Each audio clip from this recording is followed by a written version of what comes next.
जुनई नदी के किनारे बसा था एक शांत और मनमोहक गांव बलभद्रपुर। इस गांव की सुबह मानो प्रकृति का कोई छुपा हुआ संगीत हो। इस गांव का सवेरा होने से पहले का नजारा बड़ा ही मनमोहक होता था। गांव की संकरी पगडंडी के किनारे एक छोटा सा मिट्टी का घर था, जहां एक मेहनती किसान बनमाली अपने परिवार के साथ रहता था।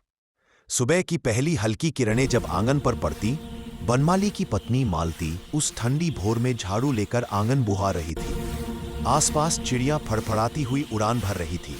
इधर पगडंडियों पर गायें धीरे धीरे कदम बढ़ाती हुई खेतों की तरफ जा रही थी। ठंडी हवा की सरसराहट और नदी के बहते हुए मधुर शोर से गांव की सुबह जैसे जिंदा होकर खिल उठती थी। मेहनती किसान बनमाली एक दिन खेत की ओर गया।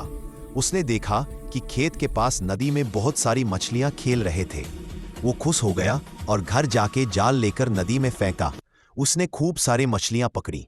रात को भी उसने जाल फंसाया और सुबह फिर ढेर सारी मछलियां पकड़ा। लेकिन कुछ दिनों बाद उसने देखा कि उसके जाल से मछलियां गायब हो रही हैं। जाल खाली मिल रहा है।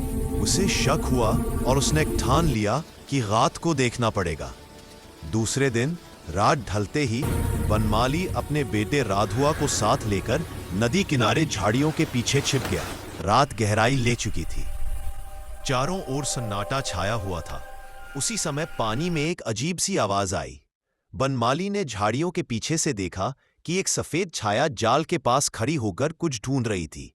थोड़ी देर बाद वो छाया लाल आंखें करके मछलियां खाने लगी। उसकी गुर्राहट नदी में गूंज रही थी। डर के मारे बनमाली के रोंगटे खड़े हो गए।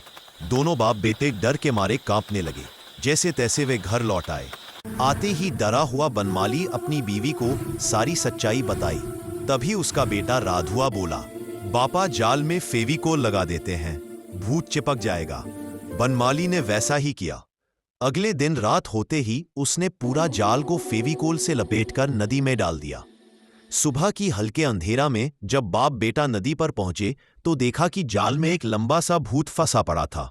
पास जाकर भूत का मुखौटा हटाया तो देखा वह कोई भूत नहीं बल्कि उनका पड़ोसी रघुआ था, जो भूत का भेष बनाकर मछलियां चुरा रहा था।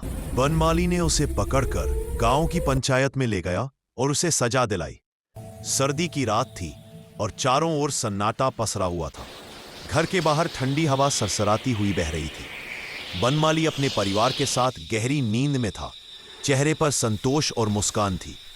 तभी अचानक उसके कमरे में किसी की डरावनी आवाज गूंजी। ए बनमाली, मछली पकड़ने चलन क्या?